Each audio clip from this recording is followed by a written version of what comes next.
Well, we did Nuremberg together, and much enjoyed the racy remarks of our transatlantic friend who, from his quaint speech and his wonderful stock of adventures, might have stepped out of a novel. We kept for the last object of interest in the city to be visited the Burg, and on the day appointed for the visit strolled round the outer wall of the city by the eastern side. The Burg is seated on a rock dominating the town, and an immensely deep fosse guards it on the northern side. Nuremberg has been happy in that it was never sacked. Had it been, it would certainly not be so spick and span perfect as it is at present. The ditch has not been used for centuries, and now its base is spread with tea gardens and orchards, of which some of the trees are of quite respectable growth.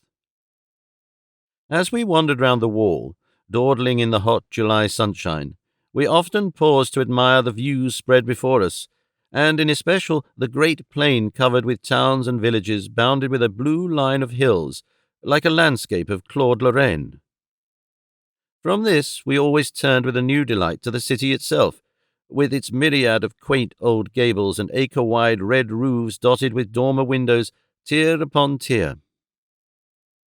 A little to our right rose the towers of the Burg, and nearer still, standing grim, the Torture Tower, which was and is, perhaps, the most interesting place in the city. For centuries, the tradition of the Iron Virgin of Nuremberg has been handed down as an instance of the horrors of cruelty of which man is capable. We had long looked forward to seeing it, and here at last was its home. In one of our pauses, we leaned over the wall of the moat and looked down. The garden seemed quite 50 or 60 feet below us, and the sun pouring into it with an intense, moveless heat like that of an oven.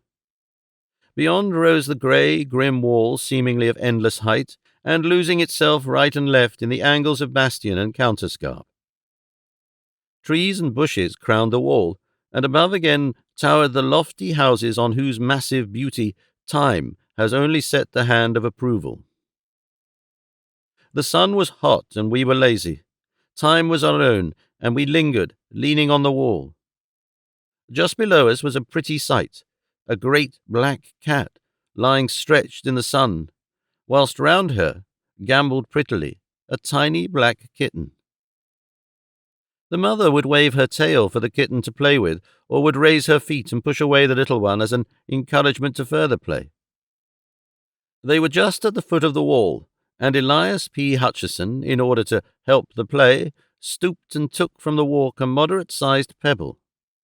"See," he said, "I'll drop it near the kitten, and they will both wonder where it came from." "Oh, be careful," said my wife. "You might hit the dear little thing." "Not me, Ma'am," said Elias P. "Why, I'm as tender as a Maine cherry tree. Lord bless you, I wouldn't hurt the poor little critter more'n I'd scalp a baby. And you may bet your variegated socks on that. See, I'll drop it fur away on the outside so as not to go near her." Thus saying, he leaned over and held his arm out at full length and dropped the stone. It may be that there is some attractive force which draws lesser matters to greater, or more probably that the wall was not plump but sloped to its base. We not noticing the inclination from above, but the stone fell with a sickening thud that came up to us through the hot air right on the kitten's head, and shattered out its little brains then and there. The black cat cast a swift upward glance, and we saw her eyes, like green fire, fixed an instant on Elias P. Hutcheson, and then her attention was given to the kitten, which lay still with just a quiver of her tiny limbs, whilst a thin red stream trickled from a gaping wound. With a muffled cry, such as human being might give, she bent over the kitten, licking its wounds and moaning. Suddenly she seemed to realize that it was dead, and again threw her eyes up at us. I shall never forget the sight, for she looked the perfect incarnation of hate. Her green eyes blazed with lurid fire, and the white, sharp teeth seemed to almost shine through the blood which dappled her mouth and whiskers. She gnashed her teeth, and her claws stood out stark and at full length on every paw. Then she made a wild rush up the wall as if to reach us, but when the momentum ended, fell back, and further added to her horrible appearance, for she fell on the kitten, and rose with her black fur smeared with its brains and blood. Amelia turned quite faint, and I had to lift her back from the wall. There was a seat close by in shade of a spreading plane tree, and here I placed her while she composed herself. Then I went back to Hutcheson, who stood without moving, looking down on the angry cat below. As I joined him, he said, "Well, I guess that air the savagest beast I ever see, except once when an Apache squaw had an edge on a half-breed, what they named Splinters, 'cause of the way he fixed up her papoose when he stole on a raid to show that he appreciated the way that they'd given his mother to the fire torture. She got that kind of look so set in her face that it just seemed to grow there. She followed Splinters more'n 3 year, till at last the braves got him and handed him over to her. They did say that no man, white or Indian, had ever been so long a-dying under the tortures of the Apaches. The only time I ever see her smile was when I wiped her out. I came on the camp just in time to see Splinters pass in her checks, and he wasn't sorry to go either. He was a hard citizen, and though I never could shake with him after that papoose business, for it was bitter sad, and he should have been a white man, for he looked like one, I see he got paid out in full. Done me, but I took a piece of his hide from one of his skinning posts and had it made into a pocketbook. It's here now." And he slapped the breast pocket of his coat. Whilst he was speaking, the cat was continuing her frantic efforts to get up the wall. She would take a run back and then charge up, sometimes reaching an incredible height. She did not seem to mind the heavy fall which she got each time, but started with renewed vigor. And at every tumble, her appearance became more horrible. Hutcheson was a kind-hearted man. My wife and I had both noticed little acts of kindness to animals as well as to persons, and he seemed concerned at the state of fury to which the cat had wrought herself. "Well now," he said, "I do declare that poor critter seems quite desperate. There, poor thing. It was all an accident, though that won't bring your little one to you. Say, I wouldn't have had such a thing happen for 1,000. Just shows what a clumsy fool of a man can do when he tries to play. Seems I'm too damned slipper-handed to even play with a cat. Say, Colonel," it was a pleasant way he had to bestow titles freely, "I hope your wife don't hold no grudge against me on account of this unpleasantness. Why, I wouldn't have had it occur on no account." He came over to Amelia and apologized profusely, and she, with her usual kindness of heart, hastened to assure him that she quite understood that it was an accident. Then we all went again to the wall and looked over. The cat, missing Hutcheson's face, had drawn back across the moat and was sitting on her haunches as though ready to spring. Indeed, the very instant she saw him she did spring, and with a blind, unreasoning fury which would have been grotesque, only that it was so frightfully real. She did not try to run up the wall, but simply launched herself at him, as though hate and fury could lend her wings to pass straight through the great distance between them. Amelia, womanlike, got quite concerned, and said to Elias P. in a warning voice, "Oh, you must be very careful. That animal would try to kill you if she were here. Her eyes look like positive murder." He laughed out loud jovially. "Excuse me, Mom," he said, "but I can't help laughing. Fancy a man that has fought grizzlies and Indians being careful of being murdered by a cat." When the cat heard him laugh, her whole demeanor seemed to change. She no longer tried to jump or run up the wall, but went quietly over, and sitting again beside the dead kitten, began to lick and fondle it as though it were alive. "See," said I, "the effect of a really strong man. Even that animal, in the midst of her fury, recognizes the voice of a master and bows to him." "Like a squaw," was the only comment of Elias P. Hutcheson as we moved on our way round the city fosse. Every now and then we looked over the wall, and each time saw the cat following us. At first she had kept going back to the dead kitten, and then, as the distance grew greater, took it in her mouth and so followed. After a while, however, she abandoned this, for we saw her following all alone. She had evidently hidden the body somewhere. Amelia's alarm grew at the cat's persistence, and more than once she repeated her warning. But the American always laughed with amusement, till finally, seeing that she was beginning to be worried, he said, "I say, ma'am, you needn't be scared over that cat. I go healed, I do." Here he slapped his pistol pocket at the back of his lumbar region. "Why, sooner'n have you worried, I'll shoot the critter right here and risk the police interfering with a citizen of the United States for carrying arms contrary to regulations." As he spoke, he looked over the wall, but the cat, on seeing him, retreated with a growl into a bed of tall flowers and was hidden. He went on, "Blessed if that critter got more sense of what's good for her than most Christians. I guess we seen the last of her. You bet she'll go back now to that busted kitten and have a private funeral of it, all to herself." Amelia did not like to say more, lest he might, in mistaken kindness to her, fulfill his threat of shooting the cat, and so went on and crossed the little wooden bridge leading to the gateway whence ran the steep paved roadway between the burg and the pentagonal torture tower. As we crossed the bridge, we saw the cat again down below us. When she saw us, her fury seemed to return, and she made frantic efforts to get up the steep wall. Hutcheson laughed as he looked down at her and said, "Goodbye, old girl. Sorry I injured your feelings, but you'll get over it in time. So long." And then we passed through the long, dim archway and came to the gate of the burg. When we came out again after our survey of this most beautiful old place, which not even the well-intentioned efforts of the Gothic restorers of 40 years ago have been able to spoil through their restoration, was then glaring white, we seemed to have quite forgotten the unpleasant episode of the morning.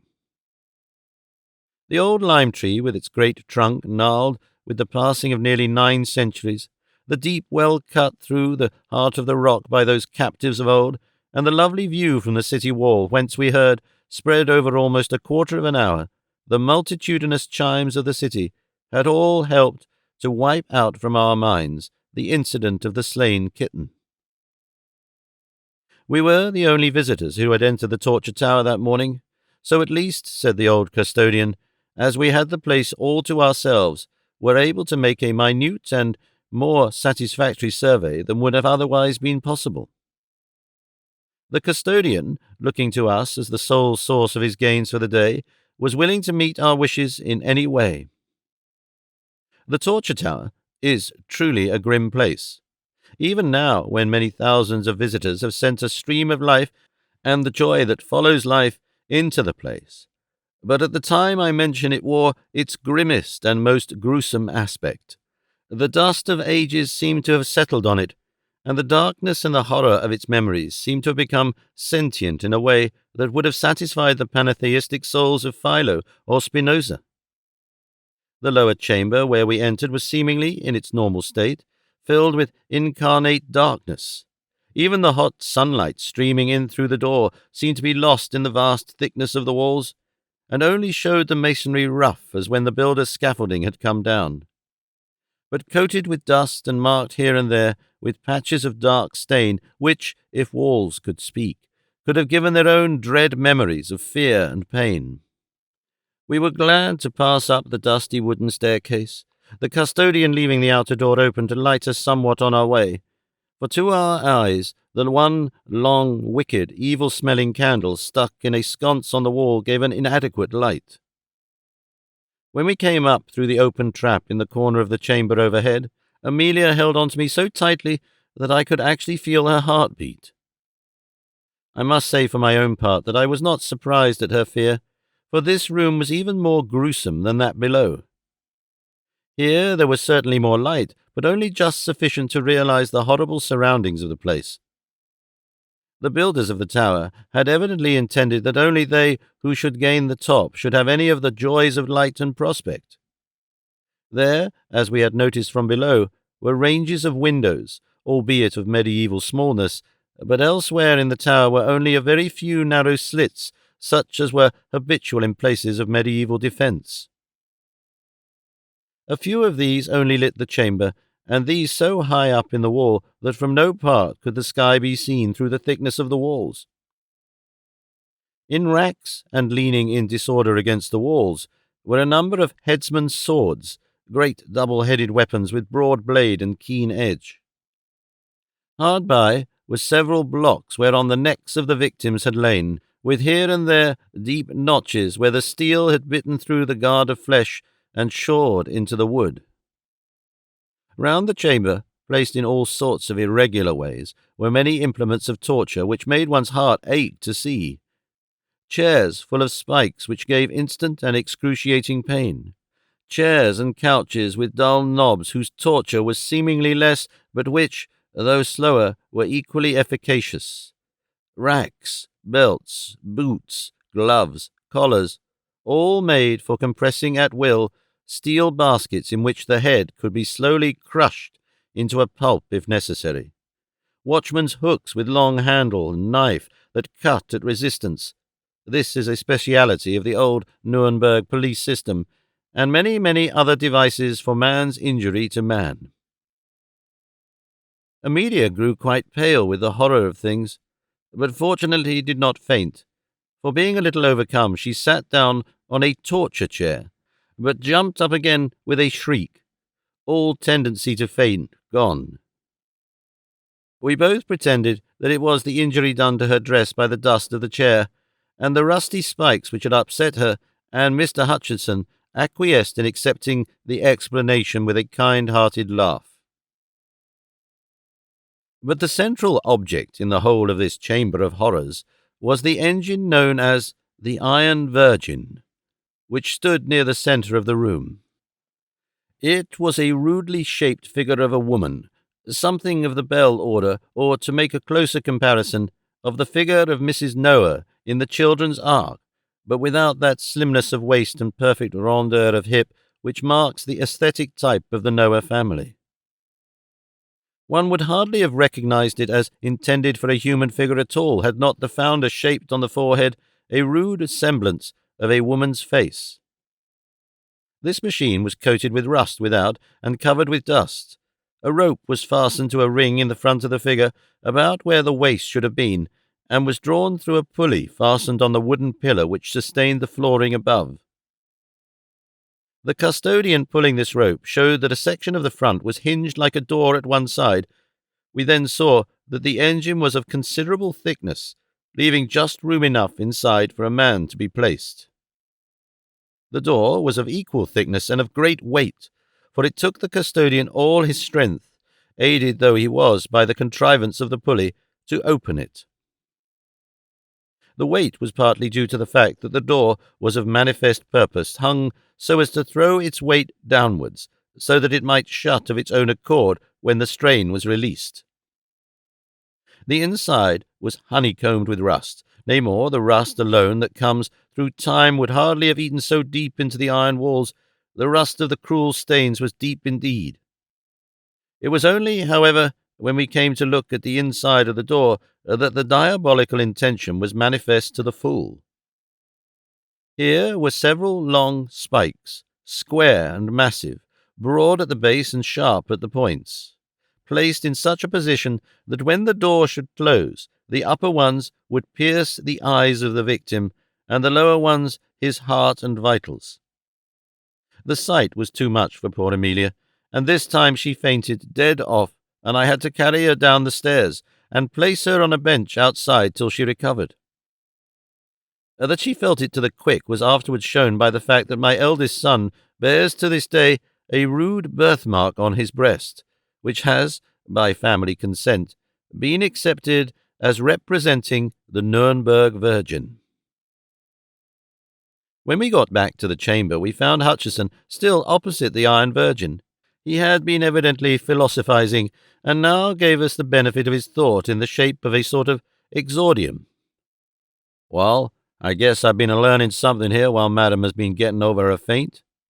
'Pears to me that we're a long way behind the times on our side of the big drink.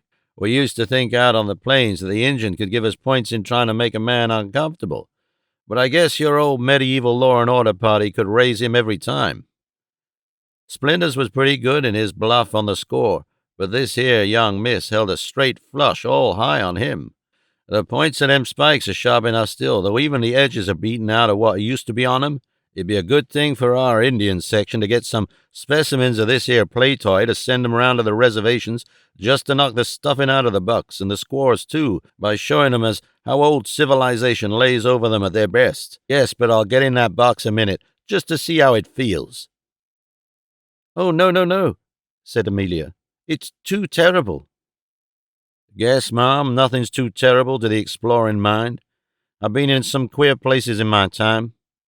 Spent a night inside a dead horse while a prairie fire swept over me in Montana Territory, and another time slept inside a dead buffalo when the Comanches was on the warpath and I didn't care to leave my cayard on them. I've been 2 days in a caved-in tunnel in the Billy Bronco gold mine in New Mexico, and was one of the 4 shut up for 3 parts of a day in the caisson that slid over on his side when we was setting the foundations of the Buffalo Bridge.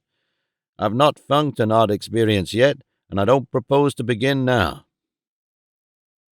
We saw that he was set on the experiment, so I said, "Well, hurry up, old man, and get through it quick."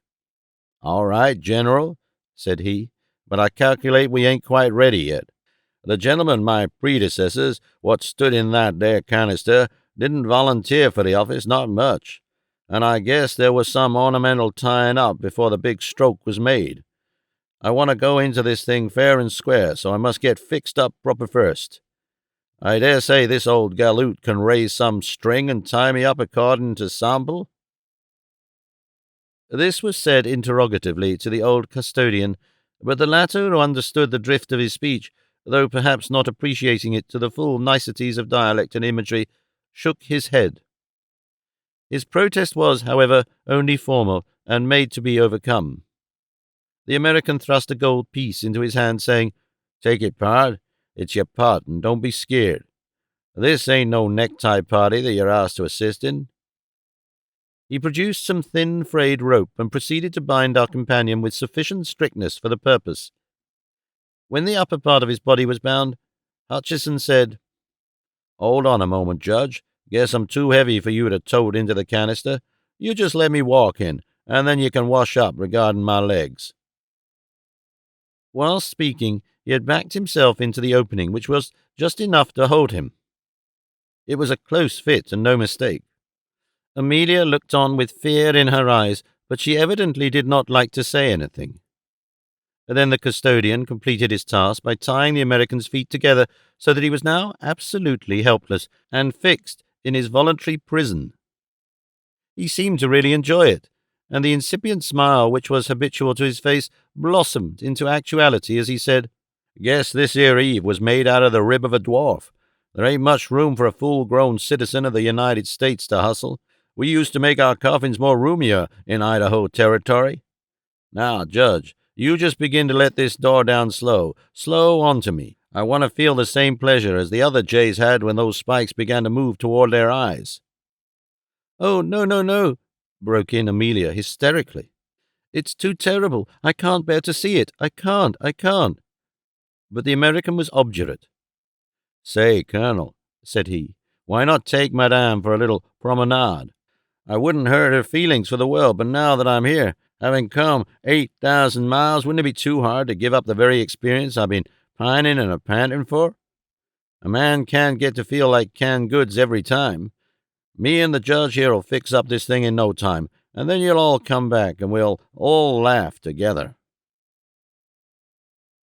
Once more the resolution that is born of curiosity triumphed, and Amelia stayed, holding tight to my arm and shivering whilst the custodian began to slacken slowly, inch by inch, the rope that held back the iron door. Hutchison's face was positively radiant as his eyes followed the movement of the spikes. "Well," he said, "I guess I've not had enjoyment like this since I left New York. Bar a scrap with a French sailor at Wapping, and that weren't much of a picnic neither. I've not had a show for real pleasure in this dod-rotten continent. Why, there ain't no bars nor no Indians, and where nary man goes healed. Slow there, Judge. Don't rush this business. I want a show for my money this game, I do." The custodian must have had in him some of the blood of his predecessors in that ghastly tower, for he worked the engine with a deliberate and excruciating slowness which, after 5 minutes, in which the outer edge of the door had not moved half as many inches, began to overcome Amelia. I saw her lips whiten, and felt her hold upon my arm relax. I looked around an instant for a place whereon to lay her, and when I looked at her again, found that her eye had become fixed on the side of the Virgin. Following its direction, I saw the black cat, crouching out of sight. Her green eyes shone like danger lamps in the gloom of the place, and their colour was heightened by the blood which still smeared her coat and reddened her mouth. I cried out, "The cat! Look out for the cat!" For even then she sprang out before the engine. At this moment she looked like a triumphant demon. Her eyes blazed with ferocity, her hair bristled out till she seemed twice her normal size, and her tail lashed about as does a tiger's when the quarry is before it. Elias P. Hutcheson, when he saw her, was amused, and his eyes positively sparkled with fun as he said, "And if the squaw ain't got on all her war paint, just give her a shove off if she comes any one of her tricks on me, for I'm so fixedly everlastingly by the boss, that damn skin, if I can keep my eyes from her if she wants 'em. Easy there, Judge. Don't you slack that rope, or I'm euchred." At this moment Amelia completed her feint, and I had to clutch hold of her round the waist, or she would have fallen to the floor. Whilst attending to her, I saw the black cat crouching for a spring, and jumped up to tum the creature out. But at that instant, with a sort of hellish scream, she hurled herself, not as we expected at Hutcheson, but straight at the face of the custodian. Her claws seemed to be tearing wildly as one sees in the Chinese drawings of the dragon rampant, and as I looked I saw one of them light on the poor man's eyes, and actually tear through it and down his cheek, leaving a wide band of red where the blood seemed to spurt from every vein. With a yell of sheer terror which came quicker than even his sense of pain, the man leapt back, dropping as he did so the rope which held back the iron door. I jumped for it, but it was too late, for the cord ran like lightning through the pulley block, and the heavy mass fell forward with its own weight. As the door closed, I caught a glimpse of our poor companion's face. He seemed frozen with terror. His eyes stared with a horrible anguish, as if dazed, and no sound came from his lips. And then the spikes did their work. Happily the end was quick, for when I wrenched open the door, they had pierced so deep that they had locked in the bones of the skull, through which they had crushed, and actually tore it, out of his iron prison till, bound as he was, he fell at full length with a sickly thud upon the floor, the face turning upward as he fell. I rushed to my wife, lifted her up and carried her out, for I feared for her very reason if she should wake from her faint to such a scene. I laid her on the bench outside and ran back. Leaning against the wooden column was the custodian, moaning in pain, whilst he held his reddening handkerchief to his eyes. And sitting on the head of the poor American was the cat, purring loudly as she licked the blood which trickled through the gashed socket of his eyes. I think no one will call me cruel, because I seized one of the old executioner's swords and shore her in two as she sat.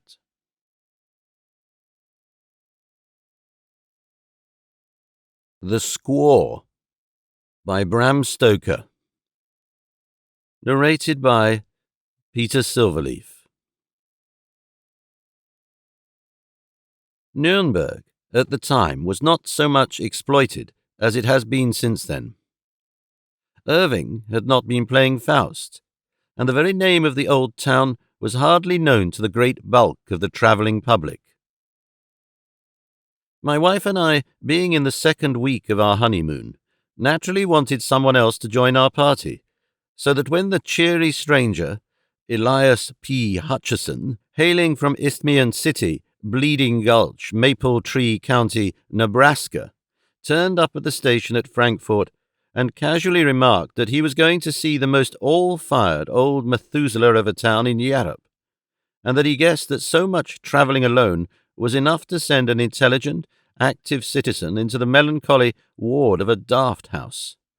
We took the pretty broad hint and suggested that we should join forces.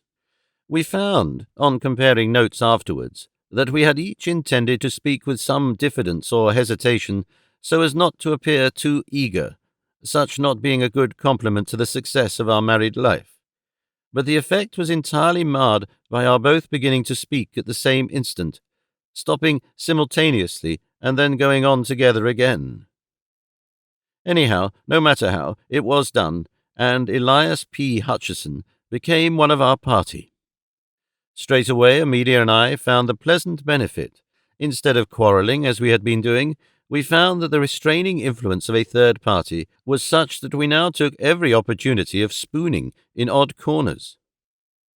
Amelia declares that ever since she has, as the result of that experience, advised all her friends to take a friend on the honeymoon.